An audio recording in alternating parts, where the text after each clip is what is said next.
Hello everyone, welcome back to the Hriday batch of Radhika classes. This is the third lecture of chapter coordination compound. First lecture में coordination compounds होते क्या हैं, how they are differentiated from the double salts, coordination compounds के IUPAC name, उनका oxidation state, formula बनाना हमने सब सीखा. Second class में हमने क्या पढ़ा, VBT के बारे में, वैलेंस बॉन्ड थ्योरी, जिसमें मैंने आपको हाइब्रिडाइजेशन कैसे करते हैं, उनकी हाइब्रिडाइजेशन निकालना सिखाया, स्ट्रक्चर बताए और उनके कुछ ड्रॉबैक्स पढ़े कि कंपाउंड को मैंने बताया कोऑर्डिनेशन कंपाउंड कलर्ड है या कलरलेस है, डायमैग्नेटिक है या पैरामैग्नेटिक है, वो सब हो गया. लेकिन वीबीटी एक्सप्लेन नहीं कर पाई थी कि ऐसा हो क्यों रहा है. तो उसको पढ़ने के बाद आज नेक्स्ट थ्योरी आती है crystal field theory, crystal field splitting theory. तो इस थ्योरी में क्या होगा, सबसे पहले होगा तो ये कोऑर्डिनेशन की क्रिस्टल फील्ड स्प्लिटिंग थ्योरी. वैसे तो इसको CFT से ही करते हैं थ्योरी में कि स्प्लिटिंग वर्ड नहीं डालना, लेकिन आप स्प्लिटिंग से इसको ध्यान रखो कि स्प्लिटिंग वर्ड यहाँ क्यों आया, तो मैंने क्यों ऐड कराया. ठीक है, वैसे इसको क्रिस्टल फील्ड CFT के नाम से ही ध्यान रखते हैं. ठीक है, CFT क्रिस्टल फील्ड थ्योरी, लेकिन मैंने बीच में SB लिख दिया है ताकि आपको याद रहे. तो होता क्या है, जैसे ही ये हमारे पास सेंट्रल मेटल एटम है जो कि किससे बिलोंग करता है, डी ब्लॉक के एलिमेंट से. डी ब्लॉक में कितने ऑर्बिटल होते हैं, 5. ठीक है, ये 5 ऑर्बिटल होते हैं.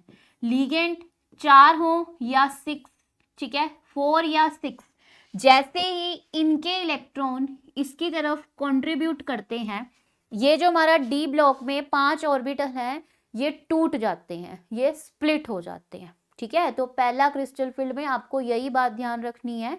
वैलेंस बॉन्ड में मैंने जब आपको इलेक्ट्रॉन हाइब्रिडाइजेशन करनी सिखाई, मैंने ऐसे ही ऑर्बिटल्स बनाए, इसमें फिल करना सिखा दिया, फिर हमने लीगेंड्स भरे और हाइब्रिडाइजेशन लिख दी. बट क्रिस्टल फील्ड इसलिए स्प्लिटिंग वर्ड डाल दिया, स्प्लिट हो जाती है ये डीजेनरेसी. जैसे ही लीगेंड के इलेक्ट्रॉन मेटल की तरफ कंट्रीब्यूट होंगे जो कि डी ब्लॉक का है, डी ऑर्बिटल्स जो यहाँ पे 5 हैं ये टूट जाएंगे. टूटेंगे कैसे, टूटेंगे कैसे, on the basis of shape. आपने +1 क्लास में पढ़ा, हमारे पास डी के ऑर्बिटल जो होते हैं उनकी शेप किस तरह से होती है. पहला है हमारे पास DXY, दूसरा है DYZ, तीसरा है DZX, DX2Y2, DZ2. ये पहले 3 इन बिटवीन द एक्सिस पे होते हैं, इन बिटवीन द एक्सिस, और ये वाले होते हैं on the axis, on the axis as we have already studied in class +1. तो बनाते कैसे हैं, एक बार मैं आपको बना के भी दिखा दूं. आपने ऑर्बिटल्स बनाने हैं, DXY बना रहे हैं. DXY को जब आपने बनाना है लिख लो XYZ. DXY को बना रहे हो, XY वाला इन बिटवीन द होता है, तो मतलब X और Y के बीच में, X और Y के बीच में लोब बना दो, X और Y के बीच में, इस तरह से बनता है. ठीक है, अब आपको दे दिया YZ बनाओ, YZ बनाओ, YZ, तो आपने XYZ लिखा, DXY. अब YZ बनाना है, DXYZ. अब आपको कहा कि आपने कौन सा बनाना है, YZ. YZ के बीच में लोब बना दो. ठीक है, YZ के बीच में लोब बना दो. इसी तरह से हमने क्लास +1 में किए थे. अब आपको इन बिटवीन द एक्सिस आ जाए, in between the axis, sorry on the axis, आपको दे दिया DX2, Y2 बना के दिखाओ. स्क्वायर वाले ऑन द एक्सिस होते हैं, तो आपने XYZ लिखा और उसके ऊपर बना दिया, X के ऊपर, Y के ऊपर. तो इस बेसिस पे ये हमारे कुछ डी ऑर्बिटल होते हैं. तो मैं आपको एक बार दिखाती हूँ ये किस तरह से होते हैं हमारे पास, इस तरह से on the axis and in between the axis हमारे पास स्प्लिट होते हैं. XY, YZ, ZX, ये कहाँ से होते हैं, ये कौन से हैं, बिटवीन द एक्सिस, बिटवीन है, between the axis, between the axis, और ये वाले बिल्कुल उस एक्सिस के ऊपर, on the axis, on the axis. ठीक है, तो 5d ऑर्बिटल स्प्लिट हैं। किसमें? लिगेंड जैसे ही मेटल को अप्रोच करेगा d ऑर्बिटल्स टूट जाएंगे। 3 एक तरफ चले जाएंगे, 2 एक तरफ चले जाएंगे। किस तरीके से? 5d ऑर्बिटल हैं हमारे पास, जिसमें से 3 हमारे पास 5d ऑर्बिटल हैं, 1 2 3 4 5, जिसमें से first second third dxy dyz dzx ये होते हैं in between the axis. Fourth and fifth ये होते हैं on the axis, on the axis. अब क्या किया? जैसे ही लीगेंड्स आए, इसके चारों तरफ लीगेंड्स आए, लीगेंड्स ने इनको अप्रोच किया। जैसे ही 6 लीगेंड्स आ रहे हैं, हमने यहाँ पे 3 4 5 6, ठीक है, लीगेंड्स 4 या 6 लीगेंड्स आए और लीगेंड्स ने इनको अप्रोच किया, तो ये टूट जाएंगे, ये स्प्लिट हो जाते हैं। स्प्लिट कैसे? डी वाले अलग, ऑन द एक्सिस वाले अलग, बिटवीन द एक्सिस वाले अलग। dxy dx square y square dz square, dxy dyz dzx। Clear है? ये अलग हो जाएंगे। ठीक, सबसे पहली क्रिस्टल फील्ड स्प्लिटिंग थ्योरी यही एक्सप्लेन करती है। सेंट्रल मेटल एटम यहाँ पे जब इसको करेगा, एक मिनट थ्योरी पढ़ते हैं। When the ligand approach the central metal atom due to repulsive force the degeneracy का मतलब क्या होता है? ये जो 5 ऑर्बिटल थे अभी एक जैसी एनर्जी के थे, of D orbital is destroyed, अब खत्म हो जाएगी, एंड दे स्प्लिट, अब वो 2 पार्ट में टूट जाएंगे। 2 पार्ट जैसे मैंने आपको ब्रेक करके दिखाए, वो टूट जाएंगे। ठीक है, तो किस तरह से टूटेंगे अब हम उनको देखते हैं। 5 ऑर्बिटल हैं, अभी डीजेनरेट हैं। डीजेनरेट मतलब एक जैसी एनर्जी के, एक्साइटेड हुए, एक्साइटेड में भी नहीं टूटे। जैसे ही लीगेंट ने इनको अप्रोच किया, दे स्प्लिट इनटू एनर्जी। ठीक है, ये स्प्लिट हो जाएंगे। दे स्प्लिटेड टुगेदर इनटू 2 पार्ट्स। आए इकट्ठे 2 पार्ट्स में टूट गया। नीचे आ जाएंगे आपके पास dxy yz zx, ऊपर चला गया। तो यहां कौन कौन से थे? dxy yz zx dx square y square dz square. Same dxy yz zx dx square y square dz square. अब ये टूट गए। 3 नीचे dxy yz dz square zx, ऊपर dx square y square dz square, ये टूट गए। अब आगे आपको क्या ध्यान रखना है? जब ये टूट जाते हैं, ये स्प्लिट हो जाते हैं, स्प्लिट करने के बाद इनको अब क्या नाम दे देना है? ये जो स्प्लिट हो गए नीचे की तरफ, T सबस्क्रिप्ट में EG, T2G लेवल, और ऊपर वाले को क्या नाम दे देना है? E और उसके सबस्क्रिप्ट में EG। ठीक है, ये सिंबल आपको ध्यान रखनी है। पहले एक जैसे, लिगेंड के अप्रोच करने से एक जैसे, जैसे ही लिगेंड ने अप्रोच किया ये स्प्लिट हो गए ड्यू टू रिपल्शन, टूट गए। टूटने के बाद इन बिटवीन द अलग हो गए, ऑन इन बिटवीन वाले इकट्ठे हो गए, ऑन द एक्सिस वाले ऊपर चले गए। ठीक है, इन बिटवीन द एक्सिस की कम एनर्जी होती है 2/5, ऑन द एक्सिस वाले की ज्यादा एनर्जी होती है 3/5। कम एनर्जी का कम डिस्टेंस रखा, ज्यादा एनर्जी वाले का ज्यादा डिस्टेंस रखा। ठीक है, ये इस तरह से स्प्लिट हो जाते हैं। उसके बाद जो ऑन द एक्सिस वाले, इन बिटवीन द एक्सिस वाले हैं, पहले बिटवीन द एक्सिस वाले हैं, उसको किस सिंबल से रिप्रेजेंट करना है? T2G। T का मतलब यहाँ पे ट्रायड है, मतलब 3 एक साथ हो गए, आप ऐसे ध्यान रख सकते हो। वैसे T2G। जो 2 अलग हो गए ऑन द एक्सिस वाले, उनको किससे रिप्रेजेंट करना है? EG। किससे? EG। ठीक है, EG। D orbital when metal atom is approached by a ligand, it's splitted into two parts. These two parts are T2G level and EG level. T2G की between the axis वाले की कम energy होती है और दूसरे वाले की ज्यादा. ये सेंटर वाला पॉइंट इसको बोलते हैं बेरी सेंटर. Berry centre. ठीक है, ये स्प्लिटिंग कर ली हमने. ऐसे ही अब आपको स्प्लिटिंग दे दी टेट्राहेड्रल. ये मैंने किसकी स्प्लिटिंग करके दिखाई है आपको? जब मेटल होगा और कितने लिगेंड्स लगे होंगे? 6. ऑक्टाहेड्रल. लिगेंड्स बहुत ज्यादा है, स्प्लिटिंग बहुत ज्यादा होएगी.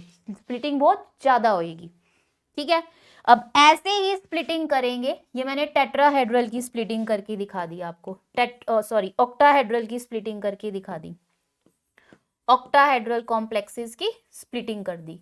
अब सेम आपको टेट्राहेड्रल, सेम ऐसे 5 पड़े हुए हैं यहाँ पे, सेम ऐसे 5 पड़े हुए हैं, ऐसे यहाँ पे करेंगे. इस साइड पे आपके पास लिगेंड्स हैं, मेटल लिगेंड्स अप्रोच कर रहे हैं 4. यहाँ पे कितने लिगेंड्स ऑक्टाहेड्रल में अप्रोच कर रहे थे? 6. अब कितने करेंगे? 4. तो यहाँ से 5 लिगेंड्स, 4 लिगेंड्स अप्रोच होंगे. ये डी ऑर्बिटल है, एक्साइट हुआ. थोड़ा सा इधर कर लेते हैं.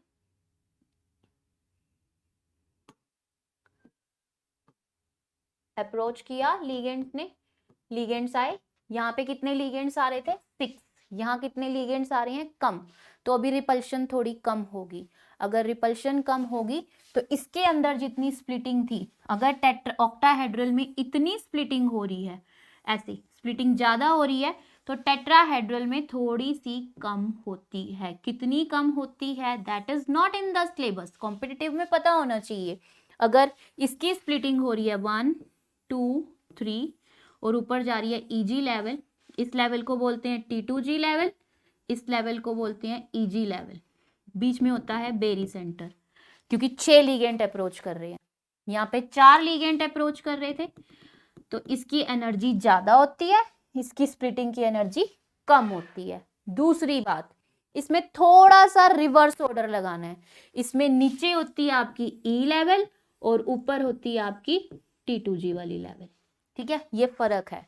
क्या फर्क है? मेरे पास सेंट्रल मेटल एटम था, जैसे ही लिगेंड ने उसके पास आया, डी ऑर्बिटल हो गए स्प्लिट.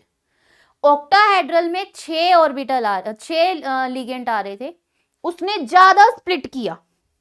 टेट्राहेड्रल में 2 लिगेंड कम है, रिपल्शन कम होगी, तो उसने कम स्प्लिट किया. स्प्लिटिंग के बाद, स्प्लिट होने के बाद DXY YZ ZX T2G बोल देते हैं, और ऊपर चला गया EG. ये है 2/5, ये है 3/5. ठीक है, ये कम है, ये वाली लाइन को मैंने ज्यादा बनाया. इसकी स्प्लिटिंग उल्टी लगानी है आपने. यहाँ पे आएगा 3/5, ज्यादा बनाया, ये वाली लाइन बड़ी बनाई, और ये वाली 2/5, इनकी स्प्लिटिंग. ठीक है, तो ये आपने इस तरह से इनको लगा लिया. स्प्लिटिंग का फर्क पता लगा. ज्यादा स्प्लिट करना है, कम स्प्लिट करना है, रिवर्स ऑर्डर में करना है. ये रिवर्स ऑर्डर में इसलिए किया क्योंकि डी ऑर्बिटल का यूज डिफरेंट तरीके से होता है. आपने अभी सिर्फ इसको ध्यान रखना है कि ये स्प्लिटिंग की एनर्जी इसलिए ज्यादा है क्योंकि 6 लिगेंड है. स्प्लिटिंग की एनर्जी इसलिए ज्यादा कम है क्योंकि 4 लिगेंड है. स्प्लिटिंग रिवर्स क्यों हो रही है? CBSE में ये आपको नहीं पढ़ना है, कॉम्पिटिटिव में है. अगर हम ये सब कुछ बताने लगेंगे तो आप कंफ्यूज हो जाओगे. सिर्फ अभी इतना ध्यान रखो कि इसको रिवर्स करके लिखना है और इसको थोड़ा कम बनाना है. ठीक है, तो इस तरह से स्प्लिटिंग 3/5 की लाइन थोड़ी बड़ी बनानी है, 2/5 की थोड़ी कम, 3/5 की ज्यादा, 2/5 की कम. ठीक, तो स्प्लिट करें एक बारी दोबारा. ऑक्टाहेड्रल, ऑक्टाहेड्रल में कितने लिगेंड्स आते हैं? 6. 6 लिगेंड आए. 1 2, ये मैं डी ऑर्बिटल बना रही हूं, ये 6 लिगेंड को अप्रोच मिलेगी. अब फिर से वही डी ऑर्बिटल, 3 4 5. अब जैसे ही लिगेंड्स ने इनको अप्रोच किया, लिगेंड्स ने इनको अप्रोच किया, ये हो जाएंगे स्प्लिट, ये हो जाएंगे स्प्लिट. 2/5, बड़े वाली लाइन 3/5, 1 2 3 1 2. ठीक है, this level is T2G level and this level is EG level. Clear है? अभी इसकी स्प्लिटिंग हम टेट्राहेड्रल के लिए करें, टेट्राहेड्रल के लिए करें, मेटल लिगेंड्स हैं 4, अब स्प्लिटिंग करो, पहले वही 1 2 ग्राउंड स्टेट में, ground state, excited state when ligand is approached, ground state, ligand ने अप्रोच करना है, लिगेंड ने अप्रोच किया, 4 लिगेंड ने, इट इज स्प्लिटेड, स्प्लिट होगा नाउ, उससे ऊपर वाले से थोड़ा कम, 3/5, 2/5, उल्टा बनाना है। अभी एक और बात देखो, इस वाले से इसको मैंने बड़ा कर देती हूँ थोड़ा, ताकि आप कंफ्यूज ना हो, क्योंकि ऑक्टाहेड्रल ज्यादा स्प्लिट होता है।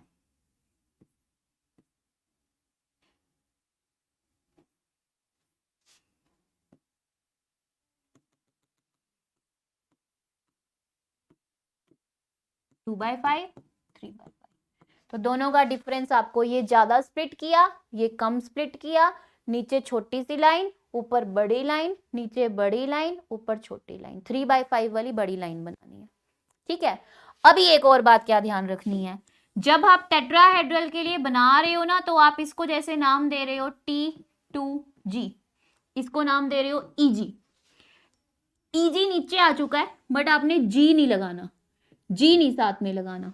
ठीक है, ये स्प्लिटिंग के डायग्राम बन गए दोनों के। क्या देखा, मेटल 6 लिगेंड को अप्रोच कर रहा है, 6 लिगेंड मेटल की तरफ, अप्रोच उल्टा बोल दिया मैंने, 6 लिगेंड मेटल की तरफ जा रहे हैं, डी ऑर्बिटल की डीजेनरेसी, मतलब वो एक साथ पड़े हुए थे, वो टूट जाएंगे, टूटने के बाद स्प्लिट होंगे, इन बिटवीन अलग हो गए, ऑन द एक्सिस अलग हो गई, इन बिटवीन की जो ये 3 है, इनकी कम एनर्जी होती है, 2/5, उसकी एनर्जी ज्यादा है।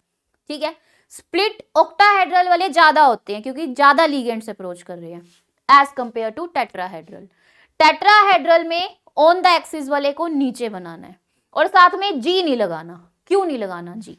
जी का मतलब यहाँ पे होता है, क्वेश्चन आ जाता है आपके पास, यहाँ जी क्यों नहीं लगाना। ठीक है, जी क्यों नहीं लगाना, वाई इन टेट्राहेड्रल स्प्लिटिंग, मैंने स्प्लिटिंग जब करी तो ऑक्टाहेड्रल की जब स्प्लिटिंग करी तो उसमें ऐसे 1 2 3 और नीचे ऊपर बनाया 1 2, स्प्लिट कर दिया था इनको, और इसमें किया 1 2 1 2 3, इस वाली लेवल को बोला T2G, ऑक्टाहेड्रल के लिए EG।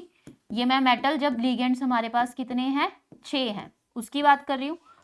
मेटल और लिगेंड्स कितने हैं मेरे पास, 4 हैं, इसमें मैंने लगाया E और ऊपर लगाया T2। ऐसा क्यों भाई, वहां G क्यों नहीं लगाया? Why in the tetrahedral splitting terms E and T2G are used, whereas in octahedral splitting terms as EG and T2G are used? तो G क्यों लगा रहे हो भाई? तो G represent Jared means symmetry in a molecule। ठीक है, G का मतलब है symmetry। तो अभी हम इसकी बात करते हैं, तो G क्या रिप्रेजेंट कर रहा है, सिमिट्री ऑफ द मॉलिक्यूल। अब सिमिट्री कैसे चेक करेंगे? सिमिट्री को चेक करने के लिए आपको मैंने वैलेंस बॉन्ड थ्योरी में शेप्स बनानी सिखाई। ऑक्टाहेड्रल की सिमिट्री देखो, ऐसे बनाते हैं ऑक्टा, सिंपल स्ट्रक्चर है ऑक्टाहेड्रल का, ऐसे बना लो, बीच में मेटल लगा है डी ब्लॉक का, लिगेंड्स लिगेंड्स लिगेंड्स, तो हम देखेंगे कि सिमिट्री क्या होती है। अब मैंने आपको जी किस में लगाना है, इसमें ही क्यों लगाया, टेट्राहेड्रल का एक स्ट्रक्चर बना लो, टेट्राहेड्रल का बनाया, उसमें ऐसे मेटल, ये बीच में पीछे की तरफ है लिगेंड लिगेंड लिगेंड लिगेंड। अभी जब आपने सिमेट्री चेक करनी है ना सेंट्रल मेटल एटम से, सेंट्रल मेटल एटम से आपने सिमेट्री को कैसे चेक करना है, एक लिगेंड ये लगा है, ये वाले लिगेंड को चेक कर रहे हैं, ये वाला लिगेंड, ठीक है, कौन सा लिगेंड, ये, ठीक है, यहां से इस लिगेंड को देखो, क्या अब इसके ऑपोजिट जाओ, इसका ऑपोजिट मतलब ये, क्या पीछे लिगेंड लगा है, यस, ठीक है। अब ऐसे ही यहां पे इस लिगेंड को देखो, ये वाला लिगेंड, इसके ऑपोजिट जाओ, क्या यहाँ लिगेंड लगा है, नहीं, तो इसमें तो सेंटर ऑफ सिमेट्री है ही नहीं, ठीक है। एक लिगेंड को पकड़ो, उसके ऑपोजिट जाओ, क्या लिगेंड है, होगा तो जेरेड जी लगाना है, अगर नहीं होगा तो जी जेड नहीं लगाना, सिमेट्री नहीं है, सेंटर ऑफ सिमेट्री नहीं है। तो मतलब आपको क्या ध्यान रखना है, आपके सिलेबस में ऑक्टाहेड्रल, सीबीएसई में ऑक्टाहेड्रल और टेट्राहेड्रल ही पढ़ने हैं, स्क्वायर प्लेनर भी नहीं है। सेंटर ऑफ सिमेट्री जी का पूछ ले, इसके अंदर स्प्लिटिंग के बाद T2G और EG क्यों यूज कर रहे हो, इसमें T2 और E क्यों यूज कर रहे हो, तो ये रीजन है इसका कि इसमें सिमेट्री नहीं है, एक लिगेंड से दूसरे, यहां से पकड़ो इधर देखो उधर जाओ नहीं लगा, यहां से पकड़ो नीचे आओ नहीं लगा, यहां से देखो पीछे की तरफ यहाँ नहीं लगा, इधर से देखो इधर जाओ लगा है, इधर से देखो इधर आओ लगा हुआ है, लिगेंड्स लगे हुए हैं। तो जब लगे हुए हैं तो यस जी आएगा, अगर नहीं है ऑपोजिट साइड पे, एक को देखो दूसरे के ऑपोजिट जाओ, लिगेंड है नहीं है तो नो जेरेड जी नहीं आएगा। तो ये इसका रीजन है T2G क्यों लगाना है, जी क्यों लगाना है और क्यों नहीं लगाना, ठीक है, ये सिंबल्स में आपको ध्यान रखना है। अब अगली बात, पहली बात, ऑक्टाहेड्रल को स्प्लिट ज्यादा क्यों कर रहे हो, क्योंकि 6 लिगेंड्स अप्रोच कर रहे हैं, वो ज्यादा डीजेनरेसी को ब्रेक करेगा, वो और ज्यादा स्प्लिट होंगे। उसके बाद टेट्राहेड्रल के बाद, टेट्राहेड्रल में कम स्प्लिट होंगे क्योंकि 4 लिगेंड्स है, कम लिगेंड्स है, कम अप्रोच मिलेगी, तो कम रिपल्शन होगी, कम रिपल्शन होगी तो स्प्लिटिंग ऑक्टाहेड्रल के कॉम्प्लेक्सेस के बजाय इसमें थोड़ी कम होगी। अब हम उनकी फिलिंग करते हैं। तो पहले लिगेंड्स, लिगेंड्स में क्रिस्टल फील्ड स्प्लिटिंग एनर्जी को आप CFSE, क्रिस्टल फील्ड स्प्लिटिंग का साइन होता है ऐसे, ठीक है। अब क्वेश्चन आ जाए आपके पास, क्रिस्टल फील्ड एनर्जी ज्यादा है, पेयरिंग एनर्जी कम है। दूसरा क्वेश्चन आ जाए, क्रिस्टल फील्ड एनर्जी ज्यादा है, कम है, पेयरिंग एनर्जी ज्यादा है, और आपने मुझे D4 की स्प्लिटिंग इलेक्ट्रॉनिक कॉन्फ़िगरेशन लिखनी है। ये दो केस दे दिए। CFSE, crystal field splitting energy, symbol इस तरह से, ये O के लिए है, splitting energy of octahedral, O means octahedral, ये साइन बना के दे दिए, ठीक है। अब आपसे पूछ रहे हैं D4 को क्रिस्टल फील्ड स्प्लिटिंग एनर्जी के थ्रू भरो और बताओ क्या इलेक्ट्रॉनिक कॉन्फ़िगरेशन होगी दोनों केसेस में। तो एक एक करके दोनों केसेस बनाते हैं, एक क्वेश्चन फिर मैं आपको दूंगी। पहले D के सारे ऑर्बिटल्स एक जैसे, ठीक है, फिर अब क्या होगा, फिर दोबारा एक जैसे। अब लिगेंड अप्रोच करने वाला है, लिगेंड ने अप्रोच किया, लिगेंड के अप्रोच करते ही ये हो गए स्प्लिट। कौन सा कॉम्प्लेक्स पढ़ रहे हैं हम, O लिखा हुआ है, ऑक्टाहेड्रल, ऑक्टाहेड्रल, ऑक्टाहेड्रल के अकॉर्डिंग स्प्लिटिंग थोड़ी सी ज्यादा होती है, नीचे 2/, बेरी सेंटर, नीचे आएगा 2/5, ऊपर जाएगा 3/5, नीचे इन बिटवीन द एक्सिस वाले 1 2 3, ऊपर जाएगा 1 2, इसको बोलते हैं T2G लेवल, इसको बोलते हैं EG level, this is barycentre, ठीक है। अभी पहला है क्रिस्टल फील्ड स्प्लिटिंग एनर्जी ज्यादा है, पेयरिंग एनर्जी कम है। जब पेयरिंग एनर्जी कम हो, वो कम हो, ठीक है, लेस हो, पेयरिंग एनर्जी ज्यादा हो, ठीक है, ये दो केसेस ही आने वाले हैं। मुझे कितने इलेक्ट्रॉन भरने हैं, 4, 1 2 3 4, 1 2 3 4। अभी पेयरिंग एनर्जी पहले वाले में कम है, स्प्लिटिंग एनर्जी ज्यादा है। जब पेयरिंग एनर्जी कम होती है ना, उसकी वैल्यू कम है, इट मींस वो जल्दी हो जाएगी, वो जल्दी हो जाएगी। पेयरिंग एनर्जी की वैल्यू कम है तो वो जल्दी होने का ट्राई करेगी, तो आपने पेयरिंग करनी है। जब पेयरिंग एनर्जी की वैल्यू ज्यादा है, उसकी तरफ साइन है और वो ज्यादा है, उसमें टाइम लगेगा, तो पेयरिंग नहीं करनी, ये बात आपने सीखनी है। क्रिस्टल फील्ड स्प्लिटिंग एनर्जी ज्यादा है, पेयरिंग एनर्जी कम है, पेयरिंग कर दो, पेयरिंग एनर्जी कम है, पेयरिंग कर दो। पेयरिंग एनर्जी की वैल्यू ज्यादा है तो पेयरिंग नहीं करनी, ठीक है। अब मैं आपको पहला केस, पेयरिंग एनर्जी कम है, कितने भरने हैं, 4। तो अगर पेयरिंग एनर्जी कम है ना, कैसे भरने हैं, सिर्फ T2G को देखो, 1 2 3 4, ये पेयरिंग एनर्जी कम है तो मैंने पेयरिंग कर दी।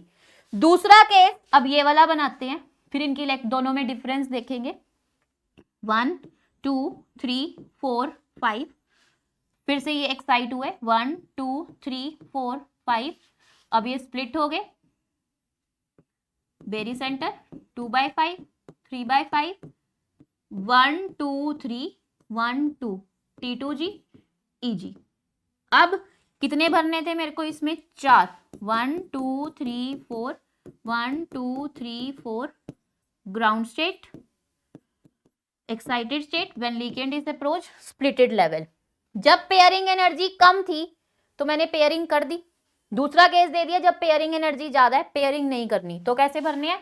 1 2 3, अब पेयर नहीं करना, ऊपर भेज दो 4, 1 2 3 4। ठीक है, स्प्लिटेड ज्यादा है, स्प्लिटेड इतने ज्यादा है कि हमें बताया जाएगा कि स्प्लिट करना है, स्प्लिट करने के बाद पेयर करना है या नहीं करना है, पेयरिंग एनर्जी ज्यादा है या पेयरिंग एनर्जी कम है। पेयरिंग एनर्जी कम, पेयरिंग करनी है। पेयरिंग एनर्जी ज्यादा, वो हो नहीं पाएगी, उसकी एनर्जी बहुत ज्यादा है तो नहीं करनी। तो इस तरह से 1 2 3 4, 1 2 जब पेयरिंग नहीं हो रही 1 2 3, फिर ऊपर चला जाएगा 4, क्योंकि पेयरिंग तो करनी ही नहीं है। अब इलेक्ट्रॉनिक कॉन्फ़िगरेशन हो जाएगी चेंज। कैसे लिखनी है? इसमें जब पेयरिंग करनी है, इसमें पेयरिंग हो रही है, तो कैसे करोगे? T2G लिखो, T सबस्क्रिप्ट में EG, कितने भरे मैंने उसमें? 1 2 3 4, ऊपर लिखोगे 4।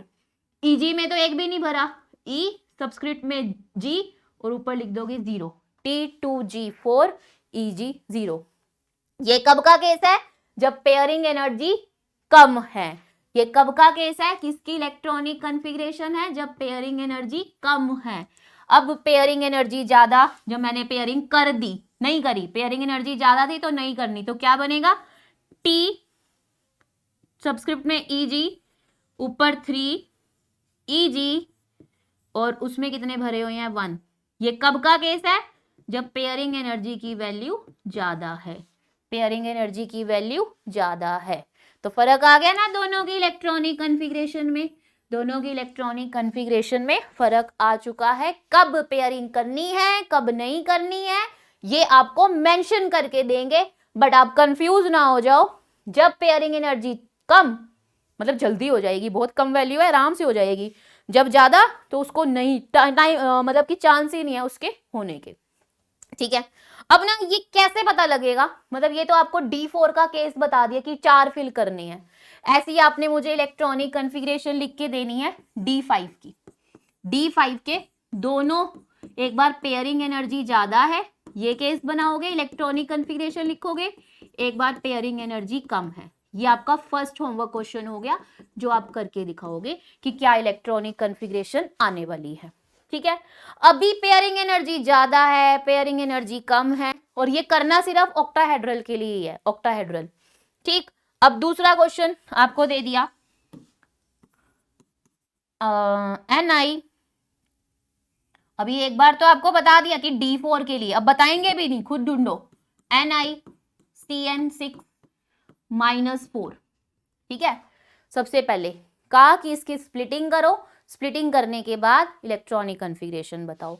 तो मैंने सबसे पहले इसका ऑक्सीडेशन स्टेट निकाला, x -1 इंटू में 6 is equal to -4, x -6 -4, x is equal to -4 plus 6, x is equal to 2। Ni के ऊपर +2 चार्ज है।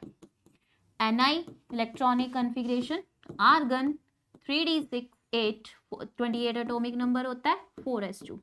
अब इसमें से 2 निकाल दो तो क्या बचेगा? Argon 3d8। मतलब अब मुझे इलेक्ट्रॉनिक कॉन्फ़िगरेशन 3d8 के लिए लिखनी है। 3d8 के लिए स्प्लिटिंग करें ऑक्टाहेड्रल। मुझे कैसे पता लगा ऑक्टाहेड्रल के लिए करनी है? क्योंकि यहाँ पे 6 लिखा हुआ है। स्प्लिट करते हैं, पहले 5d ऑर्बिटल डीजेनरेट लेवल पे हैं। डीजेनरेट मतलब एक जैसी लेवल है, अब अभी भी एक जैसी लेवल है निकल के। अब Cn ने इसको अप्रोच किया, Cn 6 Cn अप्रोच कर रहे हैं। जैसे ही वो अप्रोच करेंगे ये टूट जाएगा। टूटने पे ऑक्टाहेड्रल है तो कैसे टूटेगा? T2G लेवल नीचे, EG लेवल ऊपर, बेरी सेंटर 2/5 3/5, इस तरह से ये स्प्लिट हो गया। अब आपको खुद से ढूंढना है। कैसे ढूंढेंगे वो मैं बताती हूँ कि पेयरिंग होगी या नहीं होगी।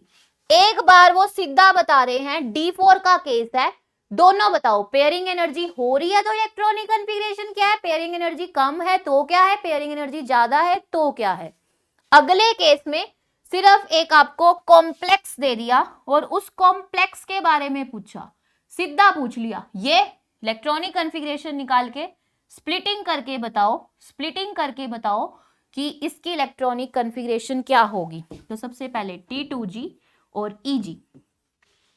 अभी आपको खुद से सोचना है, कॉम्प्लेक्स है NiCN6-4, क्या पेयरिंग करूं या ना करूं।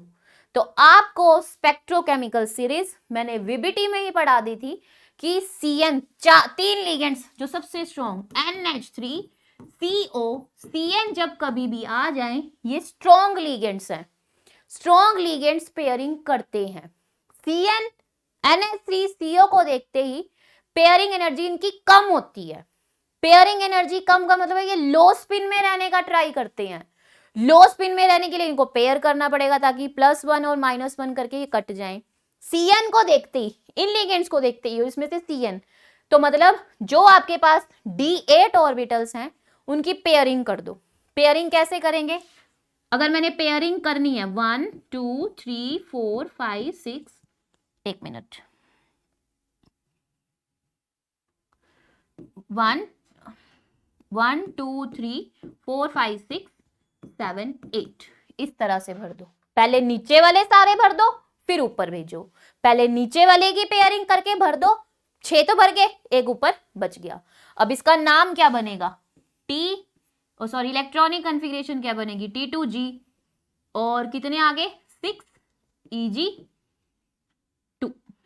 ठीक है, तो आपको खुद से देखना है कि आपने जब इलेक्ट्रॉनिक कॉन्फ़िगरेशन करनी है, कई बारी तो डायरेक्ट गिवन दे देते हैं पूरा कि स्प्लिटिंग एनर्जी ज्यादा है, पेयरिंग एनर्जी ज्यादा है, पेयरिंग एनर्जी ज्यादा नहीं करनी, पेयरिंग एनर्जी कम तो कर दो। दूसरी बात, ये कई बार ना बताएं तो सीधा कॉम्प्लेक्स देंगे। ये 3 कॉम्प्लेक्स आ जाएं और उनके साथ ये 3 लिगेंड्स आ जाएं, पेयरिंग एनर्जी ज्यादा कम है, पेयरिंग एनर्जी कम है तो करो, मतलब इनका भी ध्यान रखो कि इनमें पेयरिंग करनी है। पहले नीचे वाले भरो, बचने के बाद ऊपर भेज दो। ठीक है, तो इसी के साथ एक और मैं आपको बता देती हूं।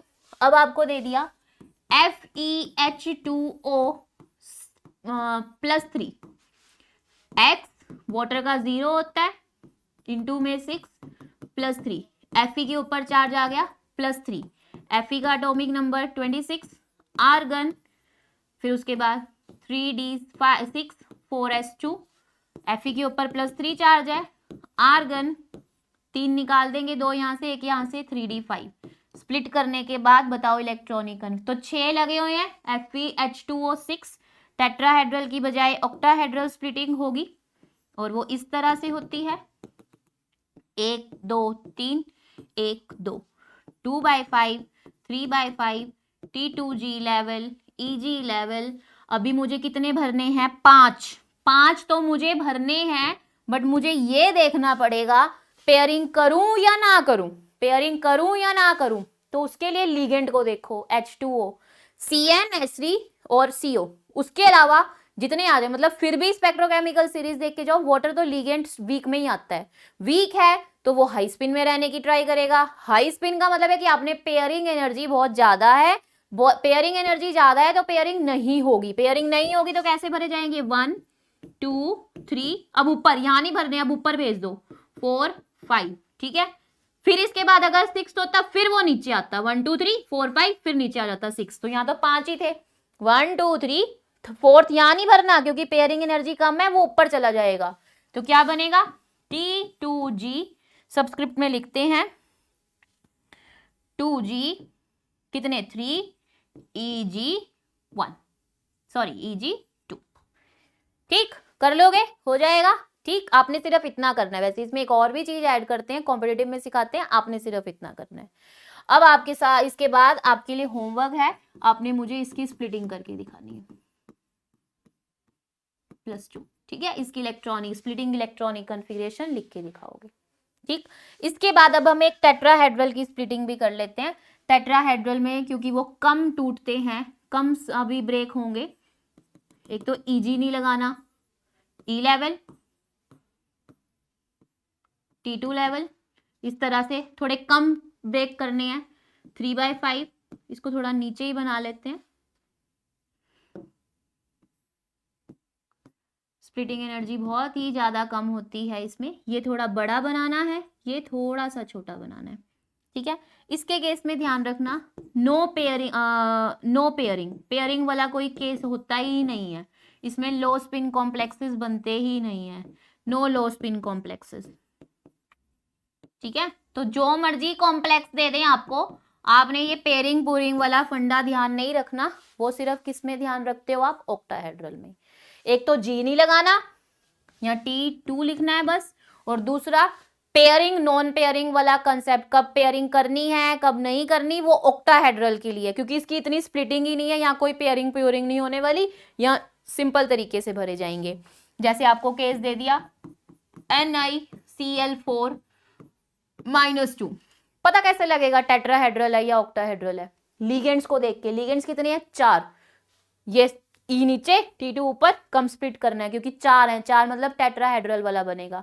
6 होंगे तो ऑक्टाहेड्रल होगा। चेक भी करना पड़ेगा कि मुझे पेयरिंग करनी है या नहीं करनी, इसमें कोई पेयरिंग पेयरिंग नहीं करनी, सिंपल स्प्लिट करो, ठीक है। अब स्प्लिट करने के बाद सबसे पहले बस एक ही काम, x -1 इंटू में 4 -2, x -4 -2 -2 + 4 x = 2, ठीक है। Ni का एटॉमिक नंबर होता है 28, आर्गन 3d8 4s2, कितने निकालने हैं, 2, Ni + 2, कहाँ से निकालोगे, यहाँ से, क्या बचेगा, 3d8। पेयरिंग पेयरिंग तो करनी ही नहीं है इसमें, तो कैसे भरने हैं, 8 भरने हैं, 1 2 3, एक मैं यहाँ पे बनाना भूल गई, एक पहले बना लेते हैं, 1 2 3 4 5 6 7 8, पहले नीचे वाले भरे, फिर कोई पेयरिंग नहीं कर रही, ऊपर चलेगी क्योंकि no pairing no low spin complexes. 1 2 3 4 5 6, 1 2 3 4 5 6 7 8, electronic configuration क्या बनेगी, E कितने हैं 4, T2 कितने हैं 3 4, टोटल हो गए 8, ठीक है ना। G लगाना है, और दूसरा पेयरिंग भी नहीं करनी, लो स्पिन कॉम्प्लेक्सेस नहीं बनते, या पेयरिंग होने के चांसेस कम है क्योंकि स्प्लिटिंग एनर्जी कम है, इलेक्ट्रॉन पेयर होने के बजाय ऊपर जंप कर जाएगा, ठीक है, ध्यान रहेगा। तो ये मैंने आपको सिखा दी स्प्लिटिंग किस तरीके से करनी है, आपको कौन से कॉम्प्लेक्सेस की, ऑक्टाहेड्रल और टेट्राहेड्रल। 2 क्वेश्चन दिए हैं, वो आपने अटेम्प्ट करने हैं और बताना है कि उनका आंसर क्या आ रहा है। ज्यादा इंपॉर्टेंट ऑक्टाहेड्रल कॉम्प्लेक्सेस हैं, ठीक है, ज्यादा इंपॉर्टेंट ऑक्टाहेड्रल कॉम्प्लेक्सेस हैं। तो मैं आपको VBT, crystal field splitting theory और सिंपल नाम लिखना सिखा चुकी हूँ, कलर्ड या अनकलर्ड ये सब हो चुका है। अब कुछ डेफिनेशंस रहेगी, वर्नर थ्योरी रहेगी, वो हम नेक्स्ट क्लास में करेंगे। Okay, thank you.